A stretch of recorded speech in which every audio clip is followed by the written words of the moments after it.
Hey everybody, and welcome back to another BookTube Thursday. Today's video is hosted by Life with Patty and my mountain home, I think it is. I am going to have to get that right for next week, but I will tag them below in the video. This is only my second BookTube Thursday, so I'm getting used to this. So today I'm going to be talking about my Dr Suess books and the time that I was a contestant on Mastermind and Dr Suess was my specialty subject. So I'm wearing this shirt today that I got off Temu.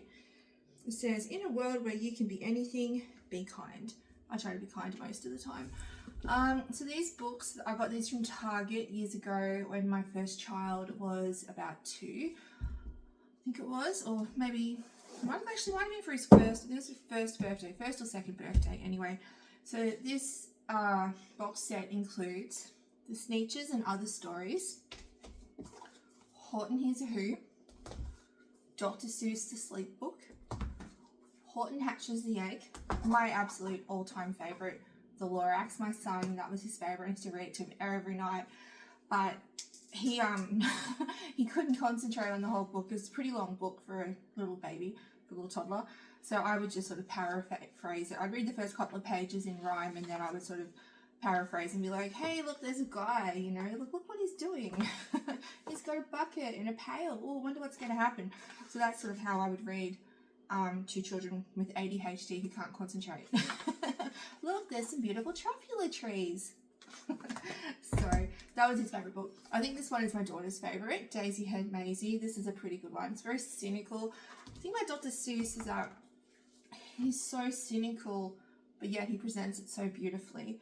Like, my favourite probably ever line in this book and in Dr Suess' book, I'm just trying to find it. So Daisy Head Maisie, if you don't know, is a story of a girl who's sitting in class and then next minute Daisy springs up out of the top of her head and then she becomes rich and famous because it's unusual, you know. So, and then this sleazy Hollywood agent comes in to make her famous. And then, here we go. How sleazy does this guy look? And he gets her to sign a contract. And then he's like, and your Daisy needs to sign too. So, you know, I think that's funny. But yeah, so that's, I've still got these. I said to my son, do you want these? He's like, oh no, you can look after them. You might want them back one day, but if I have another baby, then I'll be able to read them to that baby, him or her. So, yeah. So anyway, so yes, I was a contestant on Mastermind back in, well, last February actually. Yeah, so I filmed that in February and it was on a couple of months later, I think it was, which was very, very quick. When I was on The Chase, it took over 12 months for them to air my episode. I'm like, oh, they're not going to air it. And my friend was on The Chase just before me and her episode aired within 3 months. And then I had to wait over 12 months for mine. So I've been on The Chase, I've been on Mastermind, I've been on the 100th Andy League a few times, doing it from home. I've also been on the 1% Club. So they were fun experiences. I've auditioned for some more shows, waiting to see if I get on, fingers crossed. But yeah, I haven't won any money. I didn't get anything for it. It cost me more money than, like, it cost me money to travel and accommodation and everything, but it was fun and I'd do it again. It was a good experience. So yeah, when I was a contestant on Mastermind, I just went online, filled out the audition paper. I had to make a little video, upload some photos, and then I got called up and they did a Zoom audition. When I did The Chase, it was probably the easiest audition because it was one-on-one. I did like a 1-hour interview, I think it was, with this lady, and it was just one-on-one. So that was like, okay, I can do this. When I've done other auditions, it's very group orientated and you have to sort of compete with other people. When I did the 1% audition, I had to be on a Zoom with like 4 other people and everyone's like trying to one up each other, you know, everyone's like trying to be chatty and that, because if you just sit there and don't say anything, then they're going to think that you got nothing to contribute and you're going to get on TV and you're not going to say anything, you know. So you've got to try and, or if someone else is holding the fort and telling a story, you've got to be like, oh cool, tell us more about that, and just be engaged, just be bubbly and be engaged. Otherwise yeah, they're going to think you're just going to see on TV and be like, stun mullet and not talk. So yeah, I did that. I can't really remember the audition for Mastermind. I remember the audition for 1% Club. That's right. We went away. We went away for the weekend, and my partner and my daughter were like sitting in the hotel room, like being really quiet. He was just like amusing her, talking to her and that. And I'm like doing this audition, and they're like staring at me. I'm like, oh, this is so awkward. But yeah, anyway, it was fun. So I got there, got on the show, went and got my hair done, got a cut and dyed to be on the show, and I had a toothache that day. I think I had a filling fallout. So they filmed the show on the Saturday. I had a filling fallout Friday night, and I'm like, crap, what do I do? So I just went, Ben and I went down together, stayed at a hotel. It was really nice, and stayed near SBS Studios. And it was a bit crap though, because it said in the email, it said that family and partners were welcome. And so I didn't think to like ring them or email them or anything and be like, oh, hey, is it okay if my partner comes? I just assumed it would be right because it said in the email that it would be right. Anyway, we get there and they're like, oh, sorry, there's another family in in the studio or in the family's room or something, or they just shut it down because I hadn't told them my partner was coming. So poor Ben had to sit in SBS studio lobby for like 5 hours while we filmed. But anyway, I had a tooth. I was a bit high on painkillers. Not really, but just a little bit groggy because I'd had some protein, because I had a filling fallout, and you know, I couldn't really do much about that on Friday. Oh, hang on. Must have gone down on the Thursday. I don't know, I can't remember. Anyway, the filling fell out at night, and then like I couldn't really get to the dentist on short notice. So anyway, yeah, so I got in there and straight up I could tell who was going to win. You know, like the people were confident, they were neurodivergent very obviously, and you could just tell that they were, you right mate? I'll be done in a minute. You could just tell that they were confident. You could tell that they knew what they were doing and they were confident. And yeah, one lady had like rainbow colored hair. This other guy was like really, really just so confident. And he came up and told me later that he has autism and that he was a trivia master for his job. So I'm like, okay, no wonder he kicked our butts.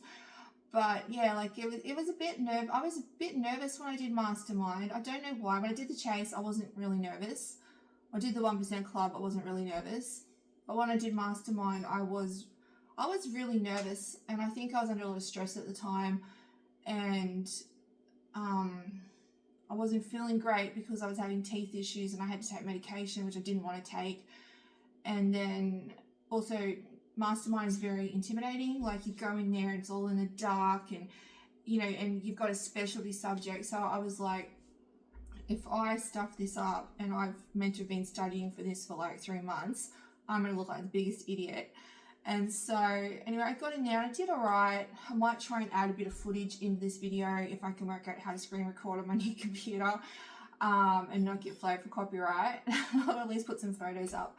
But I did okay in that round, and then we had some general trivia, and they asked me some questions about books, and I didn't know a lot about modern books because I haven't had a lot of time to read. You know, I've been busy raising kids, and it's like, do I want to read books or write my own? But you got to read good books to be good. You got to read books to be a better writer. You know, it's a catch-22. But you know, I felt stupid, and yeah, I just felt like I felt like I wasn't mentally prepared for that. And I guess I took it too seriously. I was under a lot of stress at the time. But yeah, so it was fun. I'm glad I did it. Mark Fennell is so beautiful. He's so lovely. He was so friendly. He was on the whole time and just made everyone feel so comfortable. Got a little autograph, which I will go and get and show you. And yeah, it was a good experience. I'd recommend anyone. Like, I have not had one bad experience with game shows. Hang on, my son's ringing me. I'm back. Okay, so I think I bumped the camera. I look crooked now, but that's okay. So this is my Mark Fennell autograph that I got. Yeah, so when I did the chase, I got a drink bottle, and when I did that, I got an autograph, and I think I got a sticker or something. But anyway, I've forgotten where I was up to, but yeah, it was a fun experience, and everyone was lovely. That's right, I've never had a bad experience. Like, I've done a few game shows, and every time all the staff have been lovely, everyone's been beautiful, the hosts have been lovely. Like,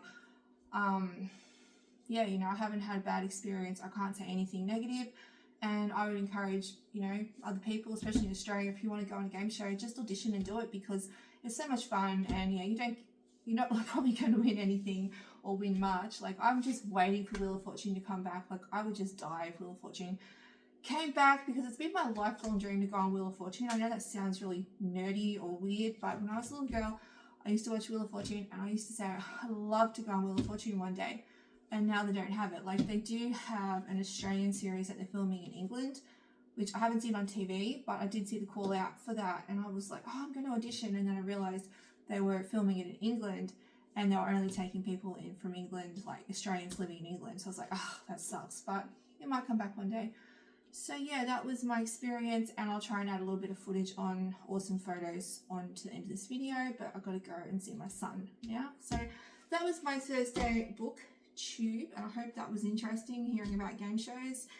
And also too, I really love Dr Suess, and I actually written one book in rhyme, a children's book. I don't have a copy of it at the moment. I sold all my copies, which I didn't get a lot printed off, but it cost me more to make it than I made.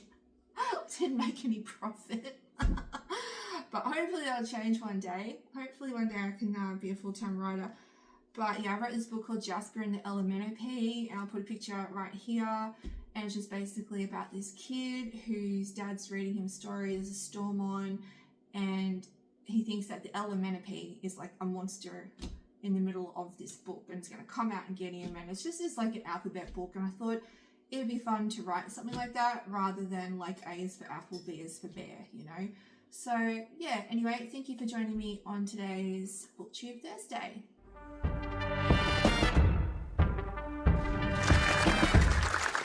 Good evening, Rusty on SBS viewers and Teddy Brothers. Third contender is author Laurel Lewis, who loves children's author Dr Suess. Dr Suess predicted a terrifying future where cats would one day wear hats, a prophecy that, thank the Lord, has yet to come to pass. Also, just another thing to add on to the end of BookTube Thursday. A bit all over the place today, but this is my brand new computer that Ben set up for me, and this is a doll of Archie the Brave, which is my first children's book that I wrote, that Fergie, the Duchess of York, read on her YouTube channel, so that was very good, very exciting. And I've got some My Little Ponies up there, Back to the Future mug my son bought me, a, what do you call it, Gumnut Babies book that he gave me, a Wizard of Oz tarot cards, Sailor Moon music box that the same son gave me, and a little tombstone that says, "Here lies my last buck." So anyway, that is and that's a painting that I did. So anyway, I've still got to put a few more things up there, but that is my little workstation, and this is where I'm going to write a bestseller, so bye.